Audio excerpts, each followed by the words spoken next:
the thing I'm excited about this upcoming spring is that stuff's in our rearview mirror.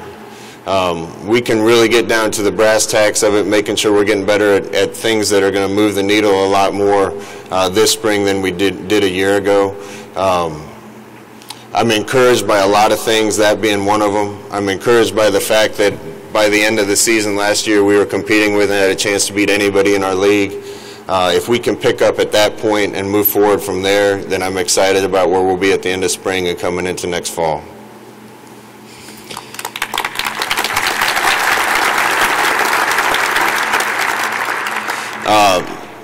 Last thing I think that I'd touch on is the culture piece. I was just with a wise man the other day, and man, I was just listening to hanging on every single word that he said. And one of the things that he said to a friend of mine and I that really stuck with me was culture eats scheme for breakfast. And I think that's true. I can put the guys in the best scheme, the best offensive plays, the best defensive plays that we can possibly come up with. But at the end of the day, if we don't have corners that are going to run through tackles and knife knees, if we don't have O-line that come off the ball, and we don't have people holding each other accountable, and we don't have our team making smart decisions and grinding and working harder than anybody else, I'm not sure the best scheme in the world will matter. We had a long way to go to get our culture the way we wanted it. Talking about our culture, the first thing that we teach our players, and it really comes from a friend of mine that works with a military group that comes and assists with our team, is I want our kids to make every single decision they make based on what's best for the soldier to their left and the soldier to their right.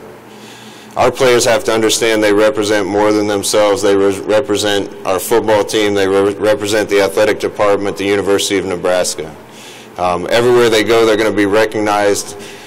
Everywhere they go, they're going to be held accountable. There's a lot of responsibility that comes with that.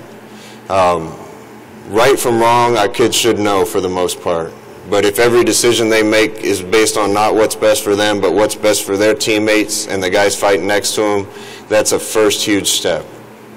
One of our other sayings, we want our guys to play with the desire to excel and no fear of failure. I got a couple stories on that. No fear of failure.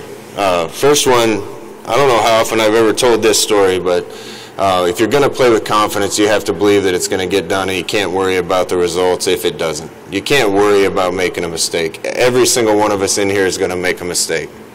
We were down at the Orange Bowl getting ready to play. I just saw Peyton Manning yesterday, actually. We're getting ready to play Peyton Manning in Tennessee at the Orange Bowl my senior year.